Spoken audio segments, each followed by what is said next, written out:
Good afternoon and welcome to the Midday News. Here's what we have in the bulletin.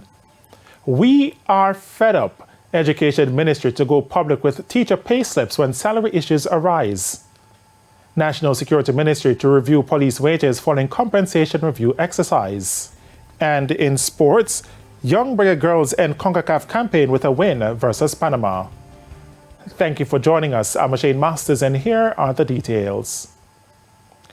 We are fed up, the sentiment of Education Minister Favourable Williams, who has expressed frustration with the claims being sprouted by the Jamaica Teachers Association about inaccuracies in the salaries of educators. The details in this report. The Education Ministry is this afternoon on the defensive, following reports that teachers are receiving way less pay than before.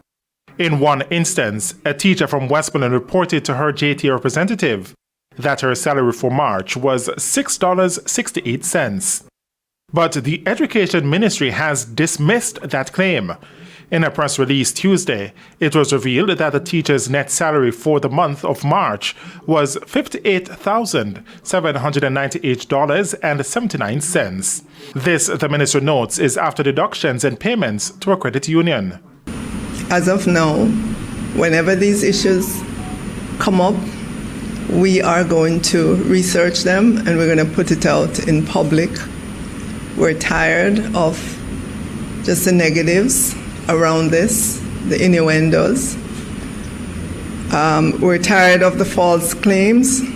The minister further noted that the teacher in question is pre-trained and is substituting for a teacher who is on secondment. It further noted that the ministry is awaiting a transcript from the pre-trained teacher so that she can be upgraded and be paid accordingly. Mrs. Williams, who was speaking at Wednesday's post-cabinet press briefing, has also called on JTA President LaSonia Harrison to stop generalizing the issues in the education sector. She says only when specific cases are brought to the ministry can they be investigated. Now, as to three other cases brought by Mrs. Harrison about infant school teachers not receiving salaries. The ministry did not receive a continuation letter for the teacher because some of our teachers are on one-year contract, right, Dr. Troop, 1 year. And at the end of that year, the school has to decide if they want that teacher to continue or not. And the school has to inform the ministry. All our schools are like little mini companies with a board of directors. They have a CEO in the form of a principal. And we have to get that information in order to continue to make payment. Additionally, one of the teachers at the other infant school was on a no-pay leave, and no resumption letter was received. In the meantime, Mrs. Williams says a permanent head will be selected for the Child Protection and Family Services Agency, CPFSA, shortly. Currently, Michelle McIntosh Harvey is the acting CEO of the agency. She took over after Rosalie Gage Gray was asked to step aside following revelations that the agency under her leadership knowingly exposed wards of estate to a United States man banned from interacting with minors. But I do know that the offices of the Service Commission is in the process of interviewing candidates, and in short order, they will let us know which candidate was chosen to be the new CEO of the CPFSA.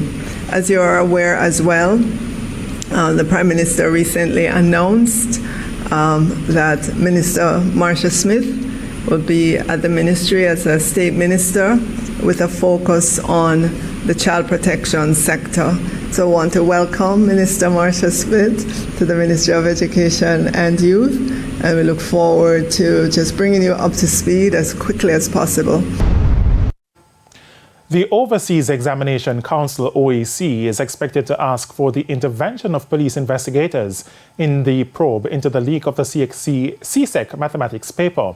TVJ News has been reliably informed that as the OEC deepens the probe into the leak, it will be writing to the police to provide specific information gleaned so far.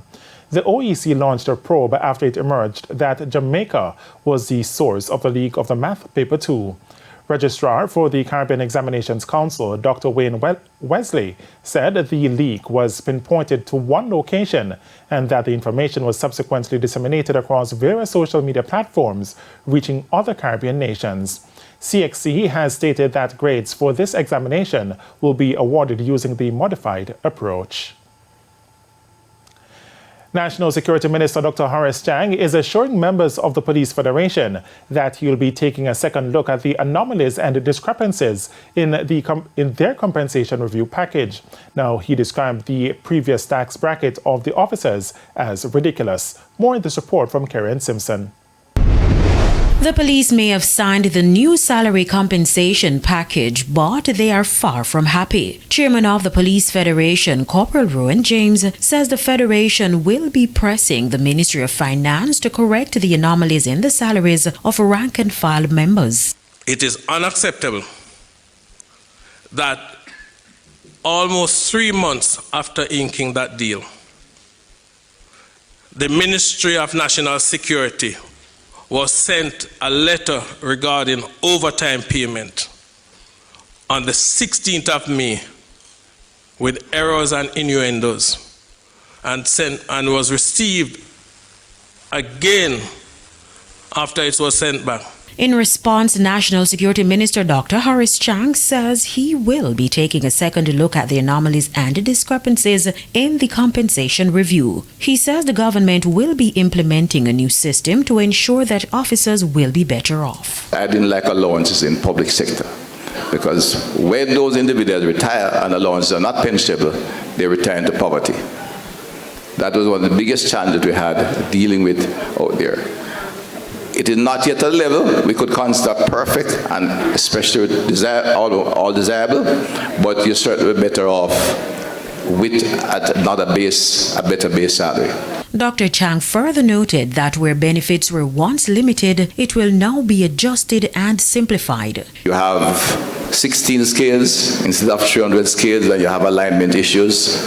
You can discuss some of them where they have maybe gone a little bit awry, and you have 9 increments to go, and the increments are still there. Let me reassure the members of the force. Right? The conversion brought about to 4 and below, but the 9 increments remain instead of 6, and over time as the contract expires the 3-year contract expires next year, 24-25, the entire process will chip in and the increments remain, and you can move up the ladder. He was speaking at the 80th annual conference of the Police Federation in Trelawney. In the meantime, the National Security Minister says in addition to salaries, he along with his team will be looking at police stations across the island to ensure that the working conditions of the lawmen are appropriate. Carrie Simpson for TVJ News. After years of complaints surrounding the granting of firearm licenses to police officers, Chairman of the Police Federation, Corporal Rowan James, has revealed that those issues are to be resolved. Speaking at the organization's 80th annual conference in Trelawney on Tuesday, Corporal James informed the members that several meetings have been held with the Firearm Licensing Authority.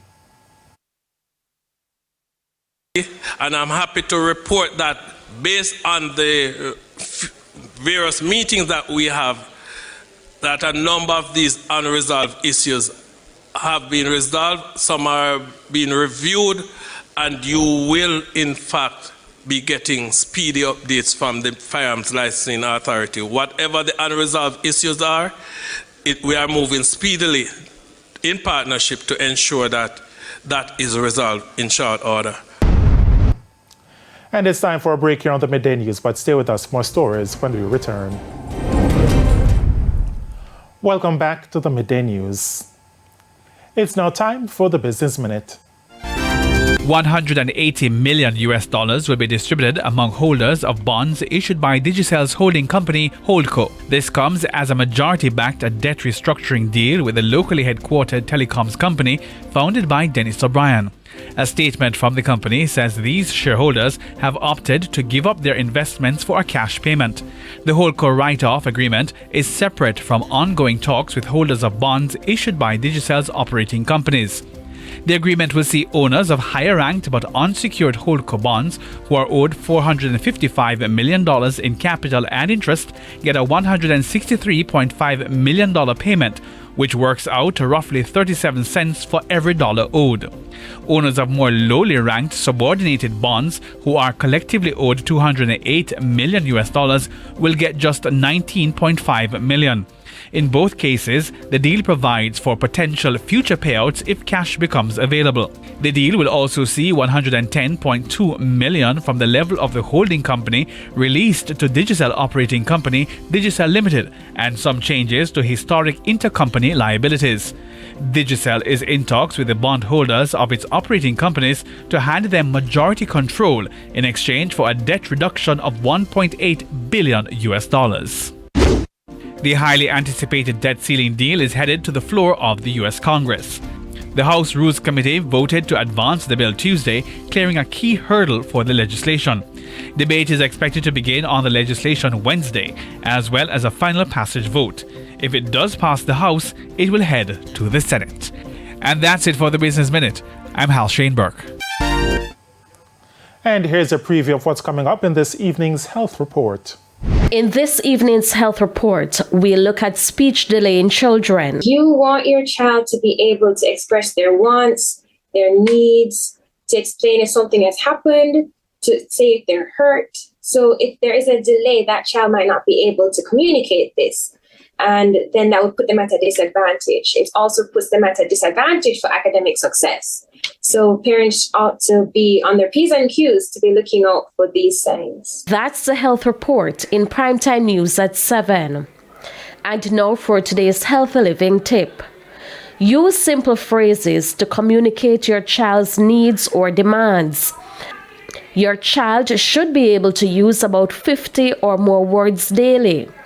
Your child should follow simple instructions, commands, and understand questions. And parents and caregivers should be able to understand what the child is saying. Regional and international stories.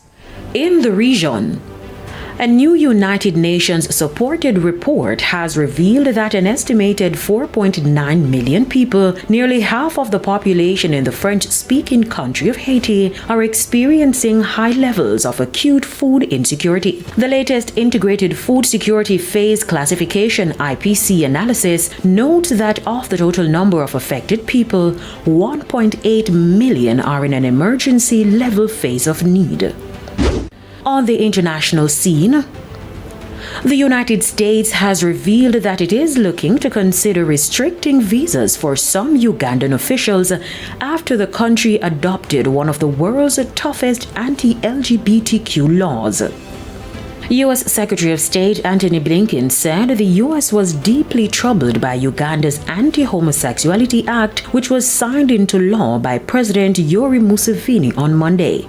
While same-sex relations were already illegal in Uganda, the new law imposes capital punishment for some behaviors, including aggravated homosexuality and 20 years in prison for promoting homosexuality.